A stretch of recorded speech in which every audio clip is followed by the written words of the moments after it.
It's Monday, October 4th. I stayed up working on some of the videos just to prepare them to post ahead of time so I don't have to worry about it.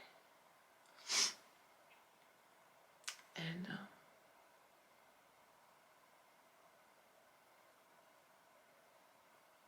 I went out for a walk yesterday. Well, I went to this Indian grocery store that I found down the street, which is nice to go in. I was looking for snacks. Because I have this movie, a Japanese movie that I wanted to see yesterday. And but I like to have snacks. Like I can't have popcorn. I mean I can, but I'll break out because the corn makes I'm allergic to the corn. It doesn't mean I won't eat corn. It's just that I know when I eat corn, I'll break out. And so there's these Indian snacks that I really liked at Peter's shop back in Rancho, and so I got excited when I saw this little Indian shop down the street, so I went to it to check it out. And they didn't have the same type of snacks, but you know, I tried new stuff. I was like, okay, let me try this, and this other thing looked familiar, so I tried that. I took some stuff, but not a lot. I ended up eating, so I can be really indulgent. And so there was this small bag, and it has like 7 servings. 130 calories per serving, and that bag could give 7 servings.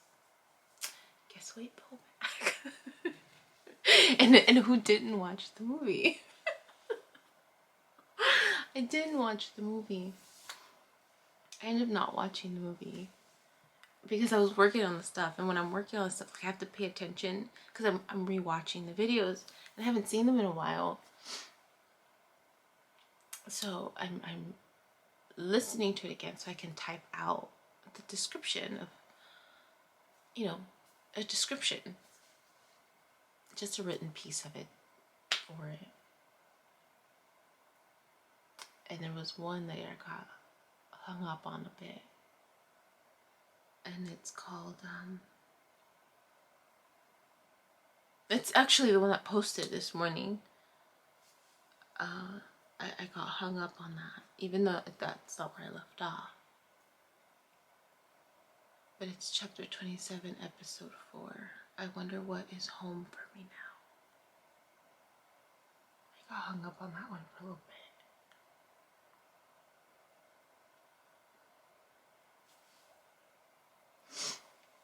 I'm just looking at my space. And, you know, realizing this is my home now. Like, this is home for me. I feel safe here. I have my routine, kind of. I have my messiness, right? The chaotic Yubi part of it. Just, yeah.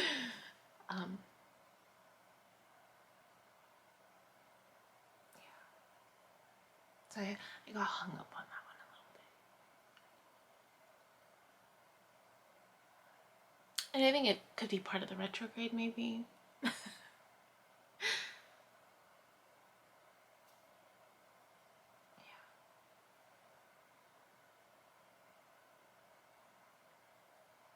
It's got a little emotional. I mean, I didn't cry, which I was surprised, because, you know, it was the first day I read yesterday, and I'm usually a little more sentimental, and you know what, that's probably what it is. That's probably what it was. I'm surprised I didn't cry, though. But, I went to bed, so reminiscing, thinking about home, then remembering that dream I had. This person from my past came and he hugged me from behind, and it didn't feel like home anymore. In my dream, it didn't feel like home anymore. And I wondered if that's how it would feel in real life. Because in real life, he felt like home.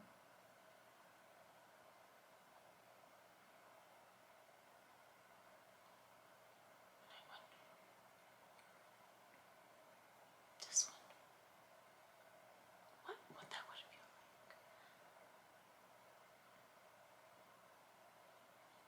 like. If it was consistent with my description of my ex and I.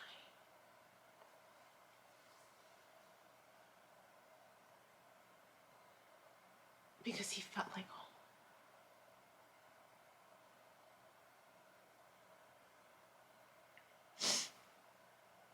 I just wondered. I went to bed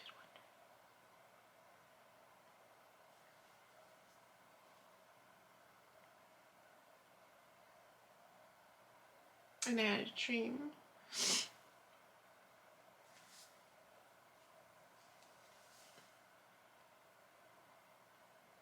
I don't remember in what capacity we were together.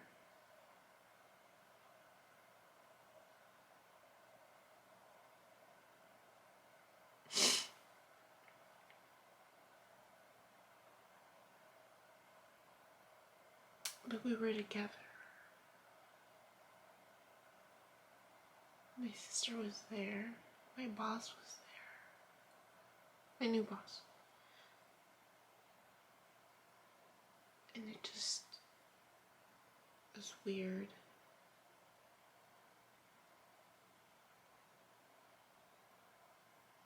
I'm trying to remember parts of it, but the only thing that stands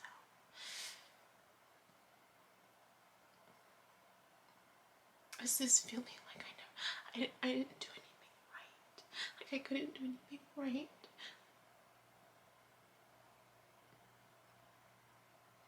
That's what I remember.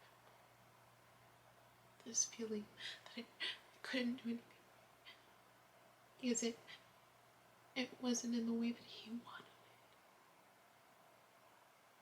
Like there was this controlling factor. And that's what it felt like. I felt like I couldn't do anything right.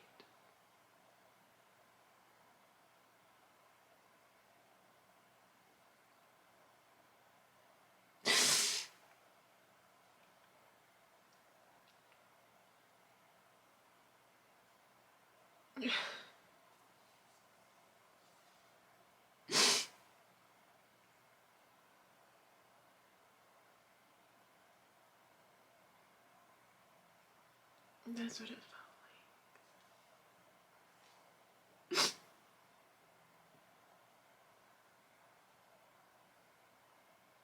like.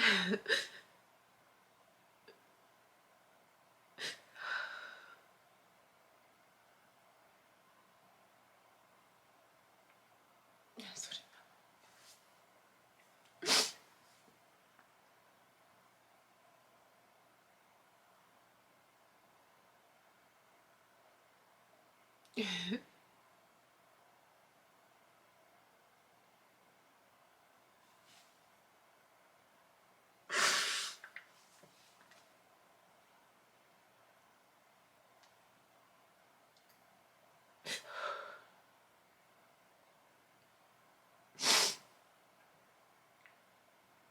And that's how I am.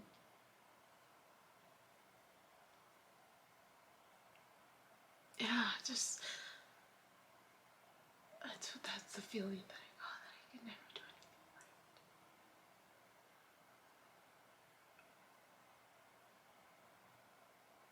anything right. And I'd be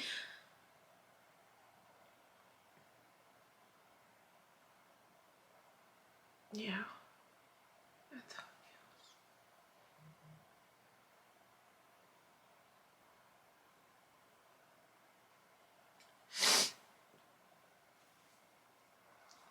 So, yeah.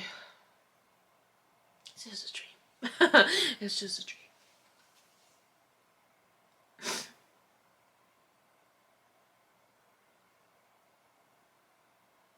But there was such a desire. Such a desire. That same feeling of just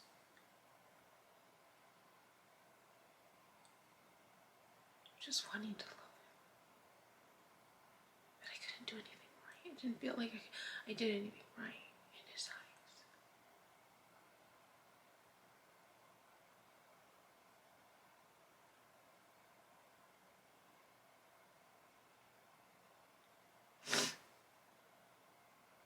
Like everything had to be a certain way.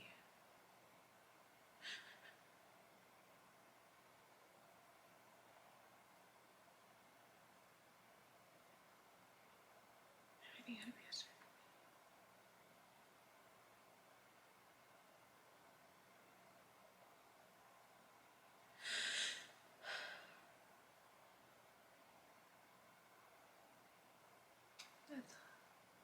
That's what I required that. But I don't.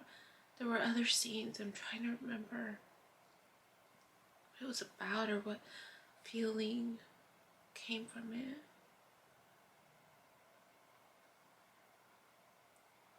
Like I think my sister. I'm trying to remember what she told me in the dream. And I was surprised that my boss was there. I can't remember. It's just, it feels a little fuzzy. But that's all I remember was that feeling that I couldn't do anything right. In his eyes, everything had to be a certain way.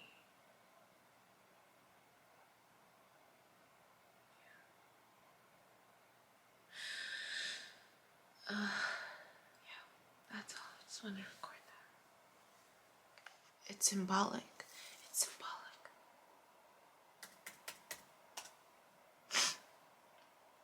But still, I hope I'll combine this with the other one. The dream, it's symbolic. It's authority. That's why my boss was there. This element of authority in the birth chart. There's I don't remember which one it's. That's what it is. It's the 10th house. The 10th house is your life's work. Yeah, your work.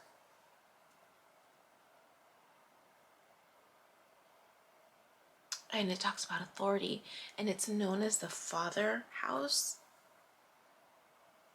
because of just back in the day, you know, it was the dad who went to work, right? But now it's not that. It's just authority. So who's ever in authority in your life? That's what it means. That's what it stands for. Who's ever in authority in your life?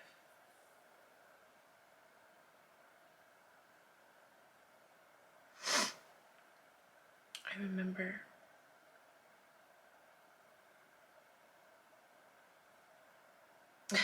we had one interaction. It was the day that I got the pole to see the painting. It was a new painting that got posted up, and I saw it because I would follow the shop on Instagram. And I saw it and I was drawn to it because of the colors. It reminded me of the colors of my waves. This bright purple and this shadowy black part. And I got the pull to go see it. And at that point, I don't remember what it was, but there was something about him where I was just like,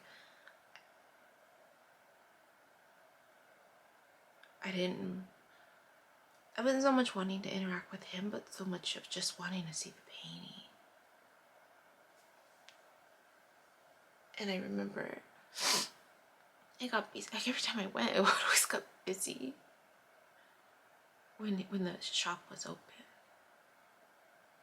And I remember telling him, like, he wanted to show it to, or walk me to where I was going to look at. Like, I didn't tell him what I was looking at or for. I just said I saw something that was posted. I want to see it. And then I think I told him, like, I think I know where it is. And I did. I found it. And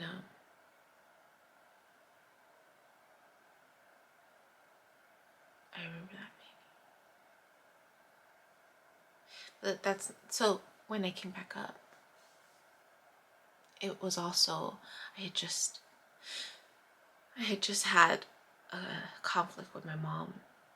You know, my mom was telling me I was going the wrong way, and then she was telling me, like, you know, she was scared. My mom was scared about what I was doing and not understanding, and just, you know, like every parent. And that's where it comes from, really. Your parents are afraid that you're just gonna go the wrong way, right? Going the wrong way. They want the best for us. But in that conversation, he asked me how I was doing. And I remember I couldn't even look at him. Like, like, I couldn't even look at him. I was looking away a lot.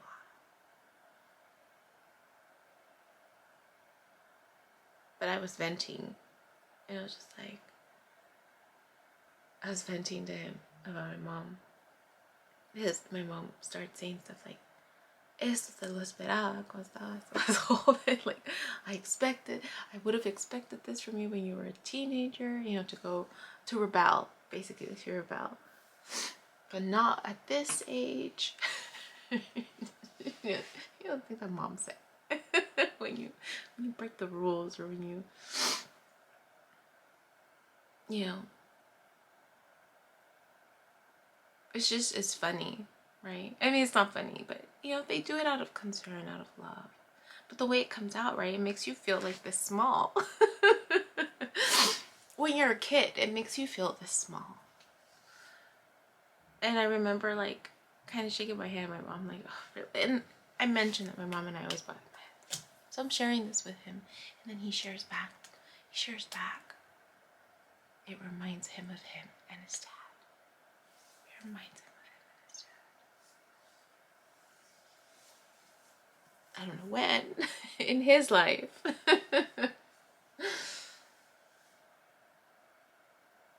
If it was when he was younger, or as an adult.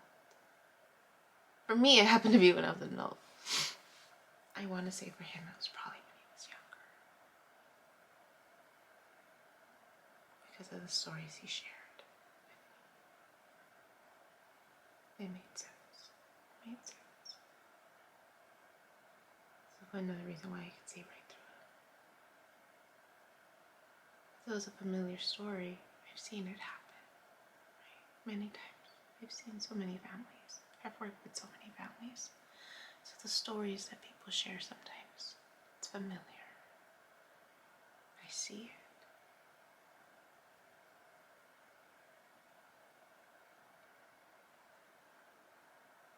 it. And he made that comment about him and his dad, that it sounded like something his dad would say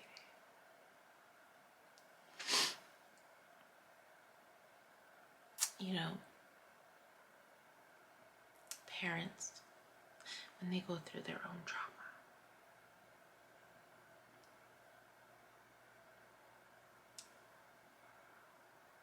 with trauma, and I've mentioned it before, how it manifests, how it plays out with your children. And it happened in my family too. It happened, you know, my parents both had trauma. And there was this incredible energy towards getting things right. towards getting things right, towards perfection almost, in the way we used to look at perfection, right? In the way that, I mean, I remember I would come home with like a B or a C, and I would be told, why wasn't it an A? And I know it came out of a place where they just knew, right? We had it in us. We had it in us. I just tried my best, and that's what came out, right? But it was never enough. It didn't feel like it was enough because of the comments, right? And again, parents try their best, but these comments, right? We have to be careful with our words, because these comments can make us feel this small.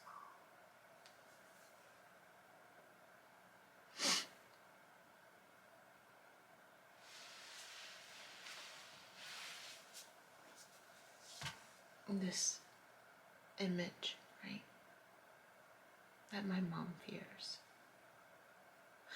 Or feared. I don't know if she still does. I mean, our relationship is a lot better now. But at that time, it was this fear of what was this going to say about her child rearing, right? That I'm engaging in all of this stuff, right? And as a parent, when you have a small kid, especially the kids that are a little more on the active side, you know, there's this sense of, especially when you're like first generation parent, you're trying to, you know, you're hardworking, and then you have this kiddo that is just a little more active, right? A little more social at school, gets a little more in trouble, or, you know, breaks the law here and there. There's just a spirit within that kid, you know? That's all. It's just, this kiddo has a spirit within them. This active spirit for life.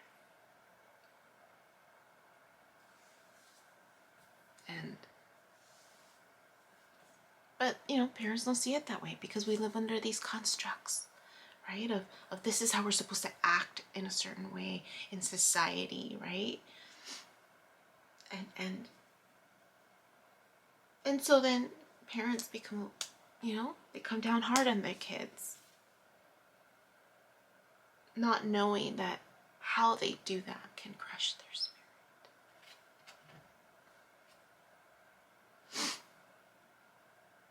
And so then what happens?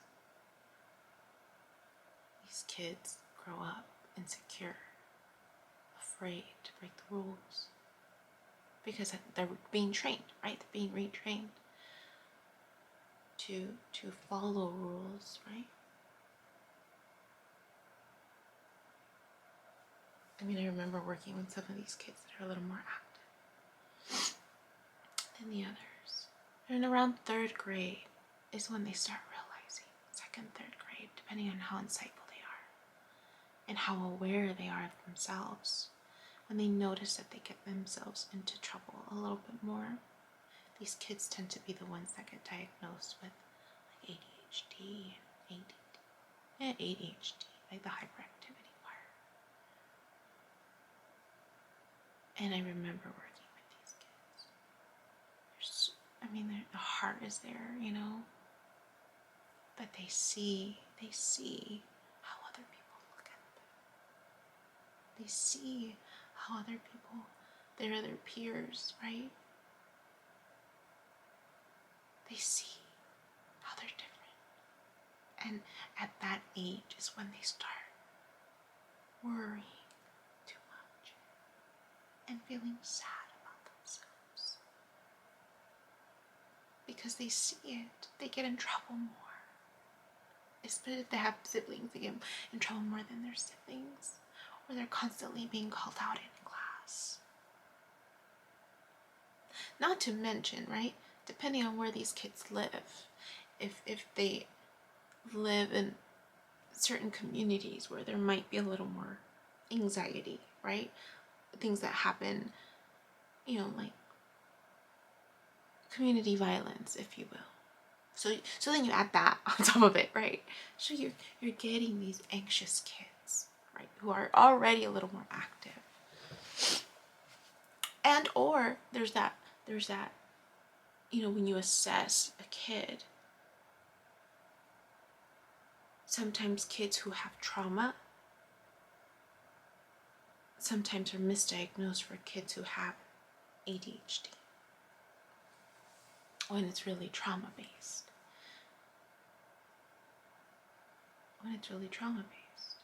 When you've had intense emotional experiences in your life, however they play out, at whatever point in time, your awareness, your five senses are on high alert.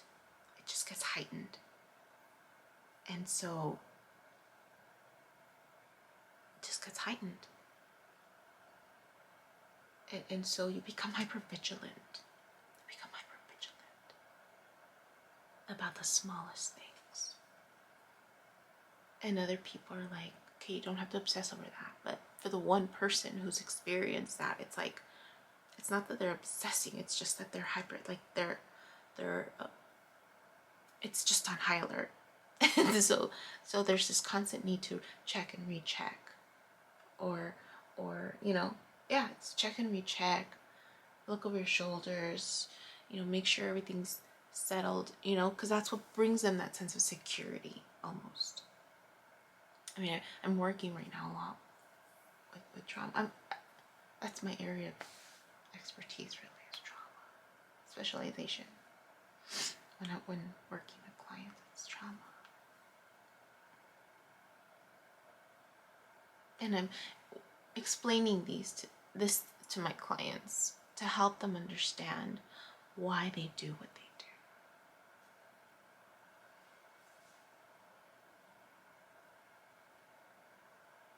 And where it comes from. And for some, it's childhood. It's underlying childhood stuff that gets triggered with life events. There's one client in particular. I see myself. I see story. It's just so familiar. So familiar when I'm working with my clients, more so now. It's like I see pieces of people in my life, of myself. This interconnectedness. It's so wild. So for some, it's life events that trigger up these underlying buried insecurities, if you will, and it just brings it up to the surface to be addressed. That's all.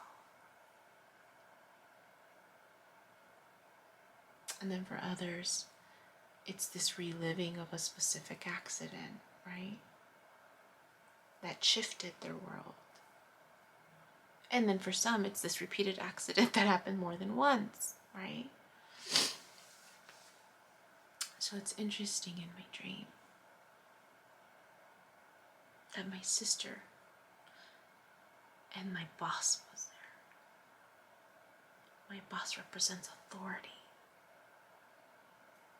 Right? People who tell you what to do, even though in reality she doesn't. But people of authority tell you what to do. Parents tell you what to do. The police tells you what to do. Right? People of authority tell you what to do.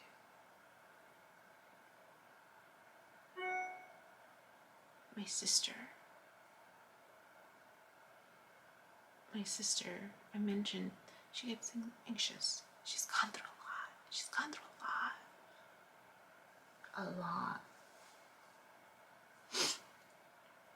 And it plays out, right? She's working on it. It plays out. It's not like how it used to be, but she was there, so that's a connection. In my dream, she was calm. The opposite, she was calm. And I remember looking at her like, I'm like, you seem so different. And I remember thinking that in my dream, like, she seems so different, more calm. And then my boss was a little more involved, if you will, because the type of work that I do right now, it's independent work. Like we have meetings, but those are optional. I choose to go because I'm always learning. But in my dream, she was a little more mandona. She was a little more like telling me what to do.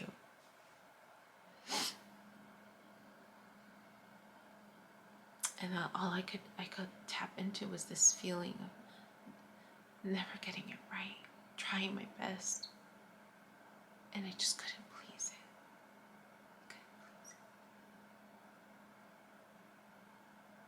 it. And I remember as a kid, for a brief minute, actually no, that was my life, right? Pleasing others, wanting to please others. And I wondered if that's where it stemmed from, maybe. Because it was never an A, right? It was never good enough. Whatever I did, it was never good enough. Academically. Only academically. With the exception of my mom would have me wash dishes. I hate washing dishes. And I remember she's just like, I couldn't get mad at you for talking back, but I could get mad at you for not following through, she said. Because she would say, yes, mom, yes, mom. She's like, but then you never did it when it came to cleaning, because I hated cleaning.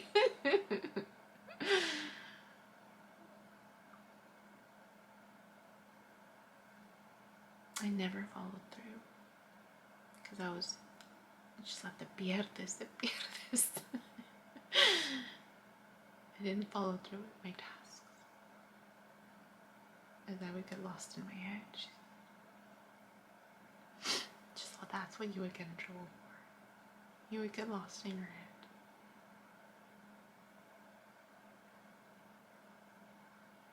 Anyways, that's what that reminded me of. It's authority. But the feeling, it was intense. I just wanted him to love me. And I wanted to love him. But it felt like I couldn't do anything right. That's what it felt. I couldn't do it. And he was always checking and correcting what I was doing in my dream.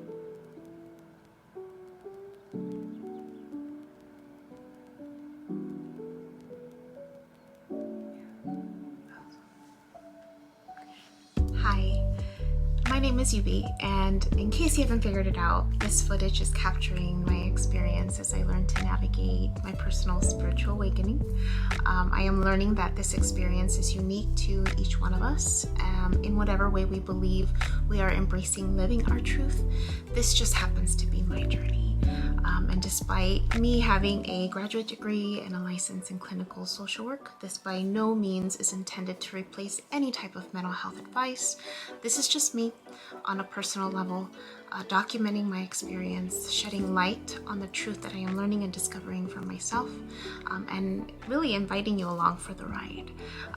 If by some magical chance you find this content to be helpful in any way, shape, or form, please click the like button, share the message, subscribe to my YouTube channel. I have an Instagram account, a personal one, and one specifically for this channel that you're more than welcome to check out. I'm an open book. I have also created t-shirt designs. I'm wearing my favorite one right now, which is the North Node design, but I have that and other things that you can look at inspired by this process and journey, and I have the link in the description box as well as in the about section of my YouTube channel. So you're more than welcome to check those items out. Any type of support is great. Again, if you find this content really helpful or meaningful, sometimes when we take that step and be vulnerable, with showing what's inside our hearts and what's really our truth, we realize that we're much more connected than what we thought we were. And so I hope that as I'm living this experience and that you find some type of truth for yourself, or find some type of ability to heal in some way just by relating, you know, just by knowing that you're not alone. That really has been my goal with this process, not just being able to connect with others, but really for my own healing. It's definitely been a therapeutic experience and a very creative one for myself. So I thank you, and I wish you all the best, and you know, we'll see what else comes next for me. So